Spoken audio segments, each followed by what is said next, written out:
Welcome to my studio here on the South Shores of Boston, Massachusetts.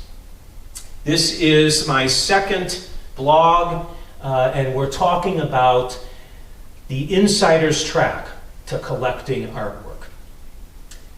We're going to talk about my artwork today because many artists approach presenting their artwork in collection form the way that I approach it. So we're going to talk about original pieces, we're going to talk about limited edition pieces, and we're going to talk about my minis, which I have specifically been producing to allow you to enter into acquiring original pieces of artwork, even if you're not totally able to buy the larger pieces. So, what makes an original piece of artwork? Well, obviously this is an original, it's not a print because of the texture on the piece itself. But the information on the back of this piece, that is what's going to give this piece of artwork a great width and range of value. Every piece in my studio is hand-signed, number one. That's pretty obvious for most artists.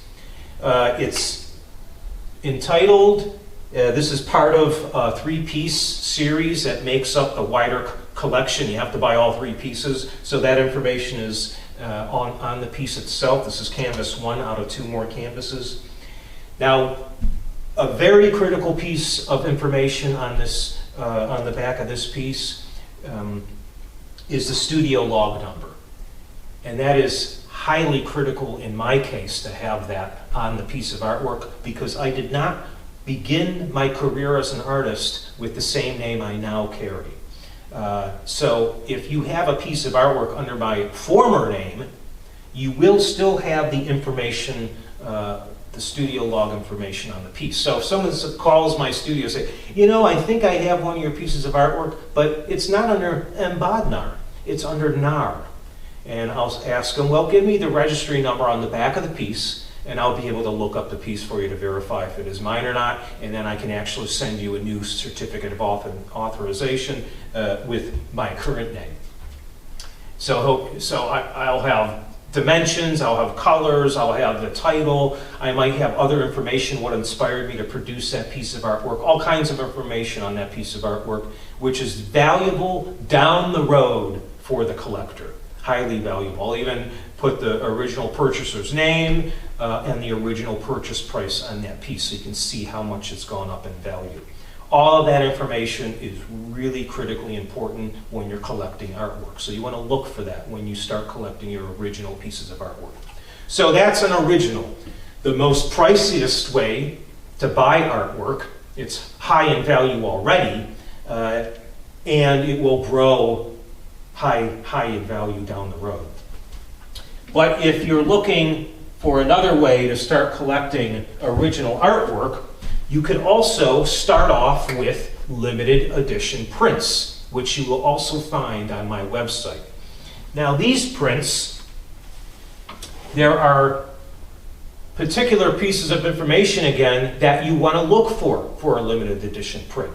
It has its hand signature, and it has a number saying this is print number 10 out of, say, 25. I cap them at usually 25 or 50. It depends on how popular that piece is. But 25 is a common cap for me. So once the last piece gets sold, there will be never again those pieces hand-signed and numbered by the artist. Only general printing will occur after that. No signatures, no records of it at all. So just like a piece of original artwork, every single 1 through 25 will be numbered, and that information will be in my logbook. Very critical information if you're going to collect limited edition prints. Secondly, the print itself is a high quality print. Museum archival work. It's printed on my favorite medium, cold press watercolor paper, acid free. When it's framed, it'll be framed archivally. The frame will be of high quality, and the glass itself will prevent UV from hitting the piece. So the piece will be around for a long time. It's a heritage piece. You're going to hand these pieces down to your children, and they will hand them down to their children, and the pieces will grow in great value. Now, the third thing I want to talk about today, an exciting method of getting you into collecting artwork. I just started this not too long ago. We've gone over this before. I briefly talked about it last week, and if you scroll down my blogs, you'll find a whole blog on it. I created a series called The Mini. Now, the Mini is very, very friendly as far as pricing goes.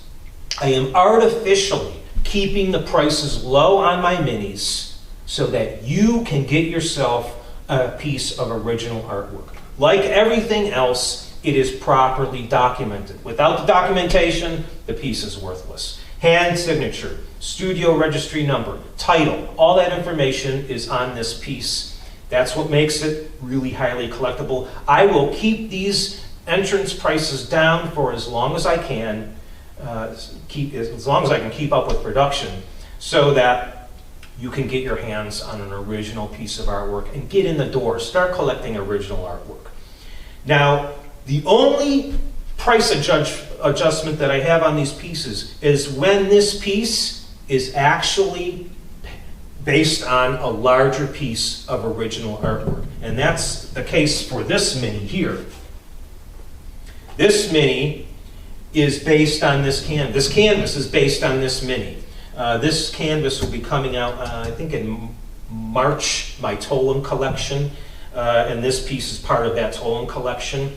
So this piece is a slightly more expensive, but still I'm trying to keep it low so that you can afford to buy it. But it's tied in with another piece of original artwork, which is really exciting. Maybe the collector will be able to purchase both of these. So if you scroll down on my website, you will find, you go in the full collection area, and you will find all the collections that are currently going on within the original series of artwork. Just scroll down and you'll find it. The Mini, by far, the Minis has had a tremendous amount of response because they're so affordable to acquire. I think that's all I have for you on this round. If you have any questions, please don't hesitate to email me. You'll find that information. And if you want a free Mini, go to my Facebook page and you'll get that information. You'll find the link somewhere around here on the frame. You'll find out how to acquire a free Mini. Until next week, we'll continue our discussion on collecting artwork.